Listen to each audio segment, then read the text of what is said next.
Hey, Brooke. How's Kyle doing after what happened? Is he coping? He's not down in the dumps or anything, is he? Is he eating right? Does he have enough books? You know how much he loves his reading. He's fine. Chill. It's been a week since the accident now. Of course he has a lot of free time on his hands in the hospital than he's used to. But I can assure you he's been using it wisely by grumbling and complaining to the max. I see. Well, in that case, I'm pleased. If he's still lively enough to be grumbling and complaining, there's nothing to worry about. I'll be coming to see him again in the next few days. Okay, I'll pass on the message. I think it really counts to have your mom by your bedside at times like this. He appreciates your visits a lot. Kyle appreciates me? Judging from the look on his face when I'm there, I get the feeling I'm annoying him simply by having the nerve to exist in his vicinity. Besides, he told me I'm a pain in his butt on more than one occasion. Oh, you don't believe that bluster, do you? He's just trying to look tough because he doesn't want to admit how soothed and comforted he feels by having his mommy by his bedside. He said he's always thinking of you. Well, it'd be great if that were true. You must have been pretty scared yourself, right, Brooke? This whole thing can't have been easy for you. I heard you were in the car when he crashed the car? That's right. I was in the passenger seat when it happened. Kyle's the last person I thought would ever crash the car. Even the safest drivers have accidents, and it's usually precisely because we don't think they'll happen that they do. It was his fault and no one else was involved, right? I can't say I'm pleased about my son being laid up in a hospital bed, but on the bright side, at least no one else got hurt. He only has himself to blame. We can't turn back the clock, but at least he can learn the valuable lessons that there are to be learned there. Right, I totally agree. He said he's gonna be taking a break from driving for a little while once he gets out of the hospital. How long did they say he'd be in for again? A month, right? Hopefully he has a long, hard think about his driving habits. Oh, believe me, he's already been doing some soul searching. I don't think he's under any illusions over who was to blame. Oh yeah, I forgot. I wanted to thank you again. We really appreciate you sending the money for Kyle's hospital stay. His insurance didn't cover it, so we would have been in a really bad situation without your help. Oh, don't be silly, I'm his mother. You can hardly afford to shell out that much yourself, could you? I know you said you've been struggling lately. It was nothing, really. But it was so sudden. I think Kyle feels guilty, and he wants you to know how grateful he is. Him crashing the car into a wall like that was pretty sudden as well. Besides, it's not like he did it on purpose. He has no reason to feel guilty. Sometimes life just throws curveballs at you. And what are mothers for if not dashing to the rescue and saving the day in a rush of heroic maternal glory? Fair point. Thanks for saying that. I couldn't agree more with everything you just said. To tell you the truth, it's actually kind of a pain in the ass how easily little things like this seem to play on his mind. Oh, it is? But Brooke, dear, surely it's only natural he'd be upset after what he did. He's always had a strong sense of responsibility, and he hates feeling like he's being a burden on others. I think it's perfectly normal. But you just said he has no reason to feel guilty? I'm saying I agree with you. I keep telling him he has nothing to feel bad about. But he seems hell-bent on beating himself up over it. I can't help but to think he overthinks things sometimes. He's so goddamn sensitive. I actually felt a huge sense of relief when you just said what I've been thinking this whole time, so thanks for that.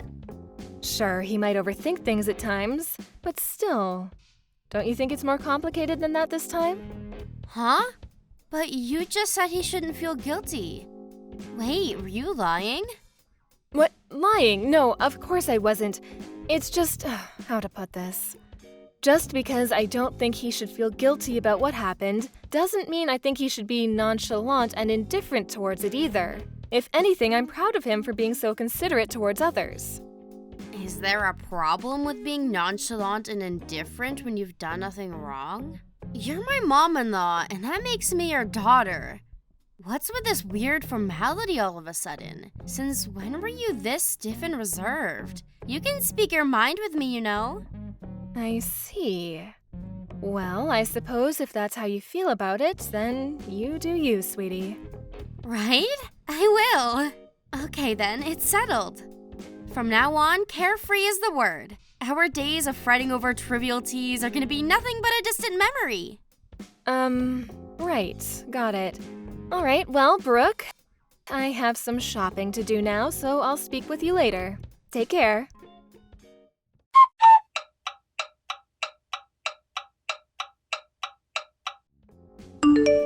Mom, please can you lend me some money? We're in the mother of all pinches here. You're the only person I can rely on. Oh, Brooke, please, would you stop doing this? You asked me the exact same thing last week. I made it very clear that I wouldn't be giving you anything. Why do you insist on doing this? I know I did, but Mom, we're really in a pinch here. Like really. Anyone would think I was a stranger, not your freaking daughter-in-law. Surely you should be more sympathetic towards our situation. Why you gotta be so heckin' frosty? Listen to me, Brooke. If you're genuinely in trouble and need help, of course I want to be there for you. Well, in that case, why won't you? You're contradicting yourself a little here, you know? How many times do I have to say it? We're genuinely in trouble. Our situation is desperate. When you say genuinely in trouble, do you remember the previous reasons you gave me for saying you needed me to lend you money? Yes, of course I do. We're struggling to stay afloat financially. Because vegetable prices have been going through the roof lately. Right. And the month before that, it was because the gasoline prices had gone up. What was it the month before? I forgot. Oh, yes, the electricity bill was soaring, right? I don't remember well either. But probably that. Everybody knows the cost of living has been going through the roof lately, and normal hardworking folks like us just can't get by as easily as we used to. Probably that. I see. Anyways, let's forget about that for a moment. What I wanted to ask you is, why don't you understand how unreasonable it is to come begging me for money every time your living expenses go up? How is that unreasonable? You're right, I don't understand at all. We're your family, and we're in trouble. You're the one who said it was your job as Kyle's mom to dash to the rescue and save the day when life throws curveballs at us. Surely helping us at times like this is the decent, moral, and obvious thing to do? It's not that I don't want to be there for you. The problem is that every time you ask for money, it's for the smallest, pettiest things.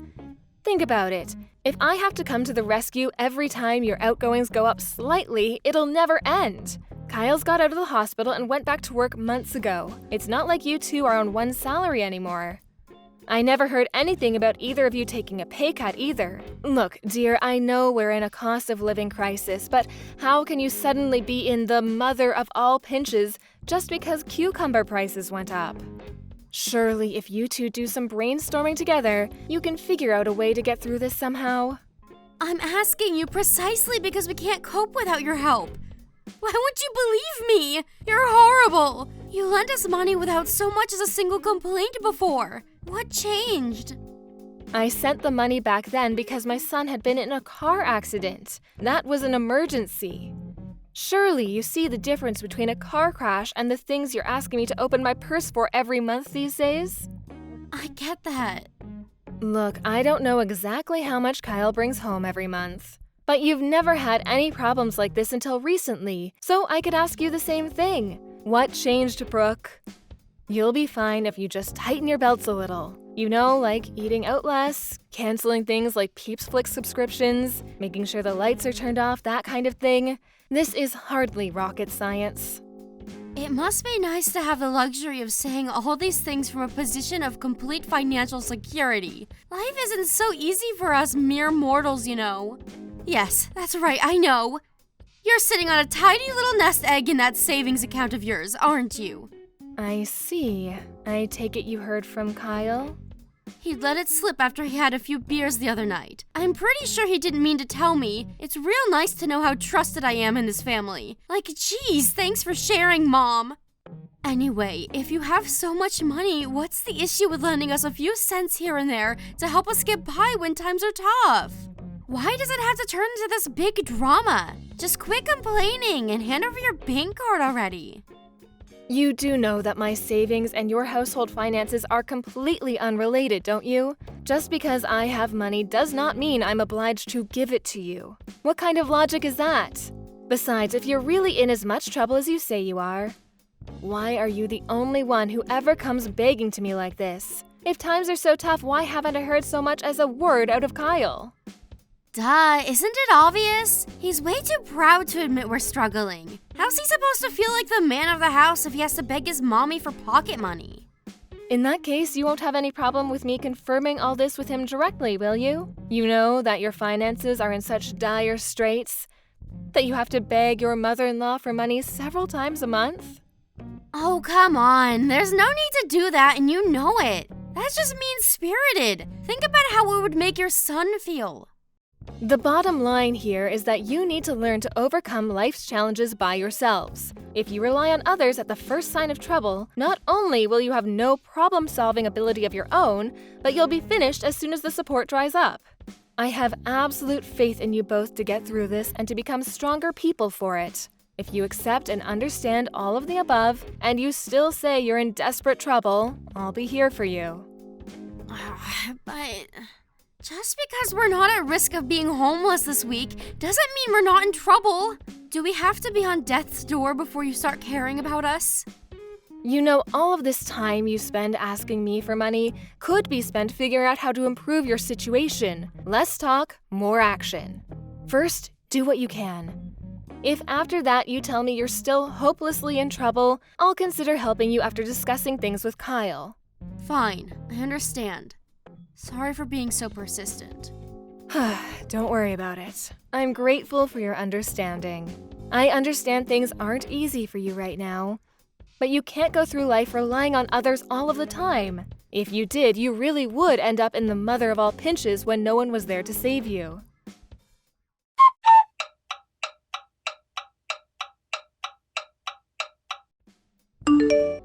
Hey Mom, guess what? I've been doing some thinking.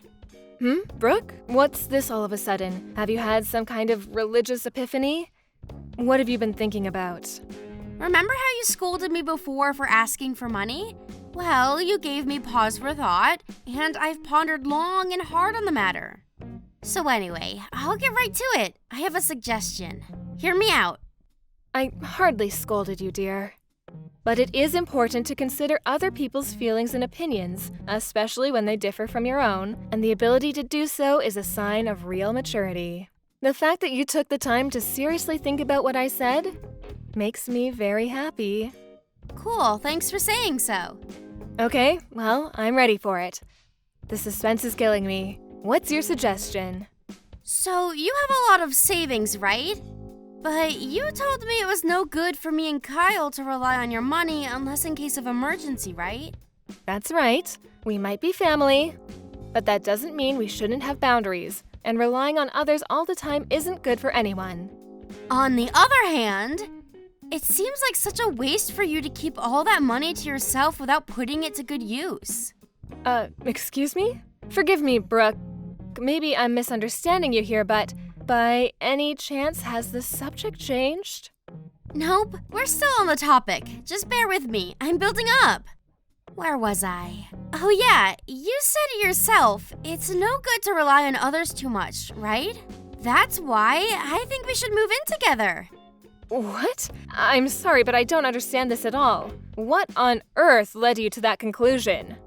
Think about it. If we move in with you and we all live together, we'd all be on the same team. You lending us money wouldn't count as us relying on others anymore. It wouldn't? That's right, it wouldn't. And actually, scratch lending. If we all lived under the same roof, there would be no our money or your money because we'd all be contributing to the same pot. Your money would become everyone's money. I can't believe I didn't think of it sooner. Let's do it. Let's live together. Hold your horses, Brooke, please. Don't you see how absurd what you're suggesting here is? I don't understand your logic at all. No, I can't and I won't. It's not happening. Why not? Surely living with us would give you more peace of mind, too. Ah, that's it. You're worried about the housework, aren't you? No. Not wanting my son and daughter-in-law to move in with me has nothing to do with the housework. Do you have no inkling of how ridiculous what you're asking me to do is? Relax. You don't need to worry at all. I won't interfere with you doing the housework one bit. I'll never get in your way. In fact, I bet you won't even know I'm there half the time. I just told you that isn't the point. Hey, wait a sec. Are you saying you want to move in with me but don't intend to do any housework? I am, but trust me, this makes sense. Think about it, me and Kyle have only been married for a year, right? Which means I'm still learning the ropes as a housewife. There's still a lot of stuff I'm not sure about, and a lot of things that don't come naturally to me yet. You, on the other hand, are a veteran with decades of experience. Not only would it be rude of me to assume I could do even half as good a job as someone as skillful as you, but it'd also be way more efficient if you did it all for us. Oh, good grief. All right, you listen to me, Brooke, and I'm aware of how rude this will sound, but I just don't care anymore. I'm so disgusted with you, I struggle for words. That's not important right now. What's important is that we move in with you ASAP and live together as one big happy family. So what do you say? We'll handle stuff like having our things sent over on our end. You moved house last month, right? I don't know your new address yet. Could you tell me it? This conversation is pointless. There's no getting through to you. I take it Kyle is aware of this little scheme of yours. I'll discuss the matter with him directly. What are you talking about? Kyle doesn't know anything about this. Wait, what? Are you being serious? You're talking about moving house and your husband doesn't know? Yep, that's right. To tell you the truth, the idea only just came to me and I got excited. I just had to pitch the idea to you straight away. But relax, it's fine. I'm certain Kyle's gonna be on board with it. He's smart after all. Wow, Brooke, wow. Were you always like this? I don't even know how to respond. But I do know one thing. How arrogantly and selfishly you're behaving right now only strengthens my resolve not to let you move in with me. It is not happening. What the hell? Your daughter-in-law's telling you she wants to move in with you here. Anyone else would be pleased. I'm not so sure about that.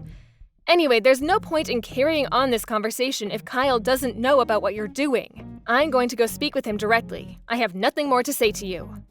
God, you're so freaking annoying. How could you be so ungrateful? I'm doing this out of the goodness of my heart. Do you know how dangerous it is for an old hag like you to live all on her own?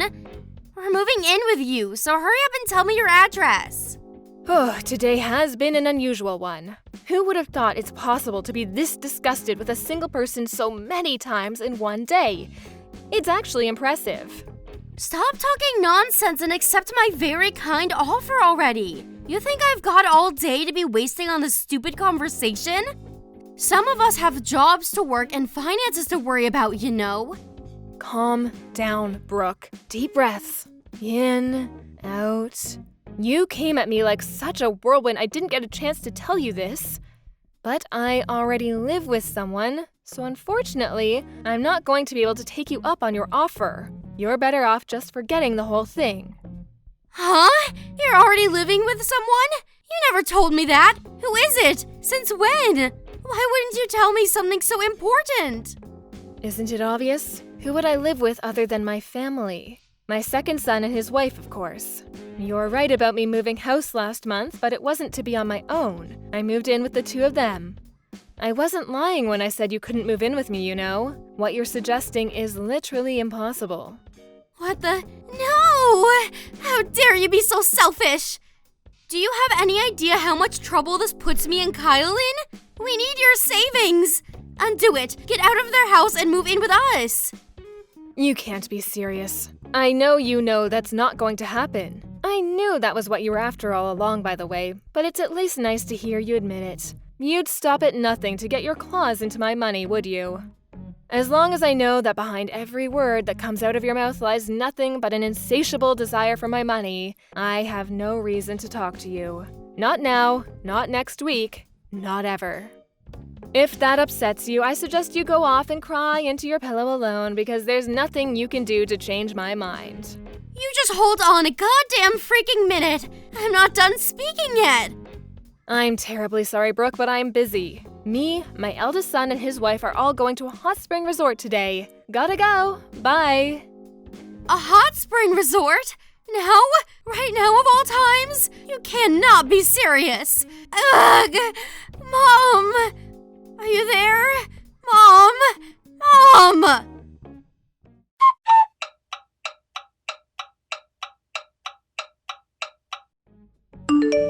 Brooke, you came to our house yesterday, didn't you? You broke the window and let yourself in, didn't you? Huh? It'd be like really nice if you didn't make false accusations against me, you know. Thanks. I don't know anything about your house getting anything broken into. It seems like I was wrong about you, Brooke. I thought you were a little more intelligent than this. I didn't think you had it in you to be this recklessly brash and impulsive. Whatever. If we're honest, this is all your fault. You know that, right?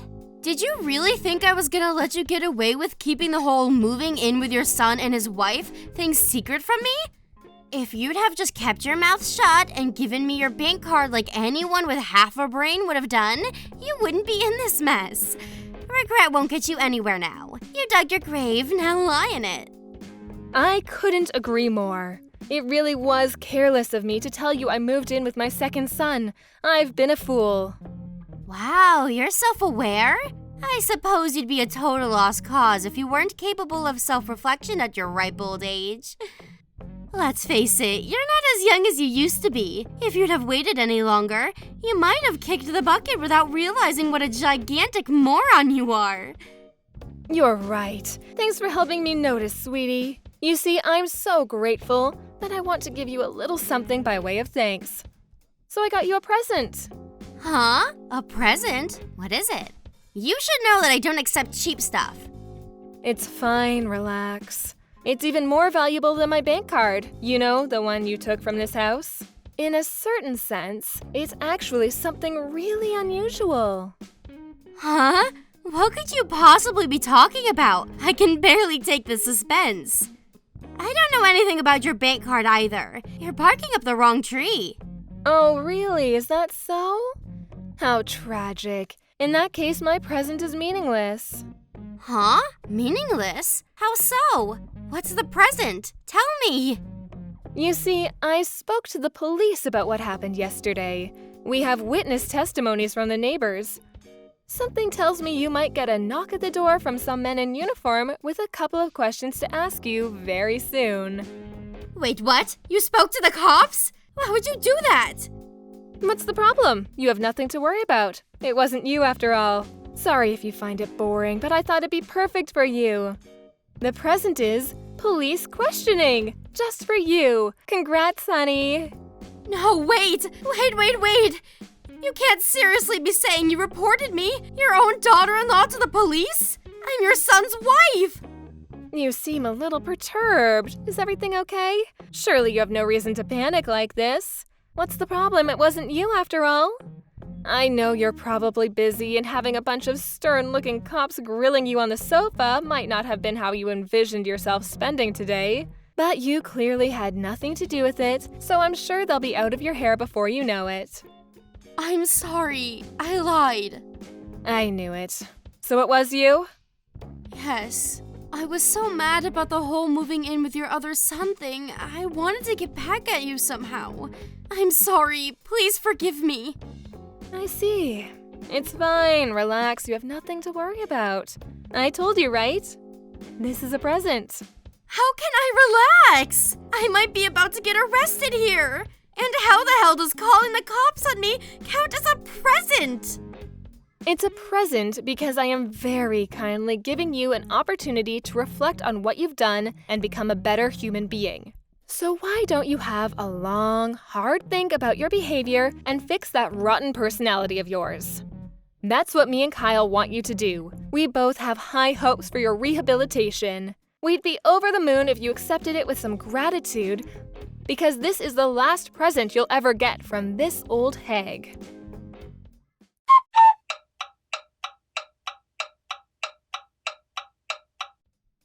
After that, my shamed daughter-in-law was taken away in handcuffs by the police in front of a crowd of very shocked neighbors. I know I told her she was only going to be questioned, but that was because I didn't want to panic her so much she tried to escape. Between the witness testimonies from the neighbors and the footage from the surveillance camera my son installed in the garage, she didn't have a leg to stand on, and her arrest was basically a foregone conclusion at the moment I reported her. My son Kyle divorced his criminal of a wife as soon as he found out what she'd done. I hope she uses this as an opportunity to reflect, but I'm not holding my breath. Me and Kyle are praying that she uses this whole situation as an opportunity to change her ways and become a better human being, even if just a little. That said, even if she does repent and change her ways, even if she becomes a shining bastion of all that is good and virtuous, we'll never know because she's no longer a part of our lives. She can get by on her own now. Thank you for watching. Don't forget to hit the like button and subscribe to the channel.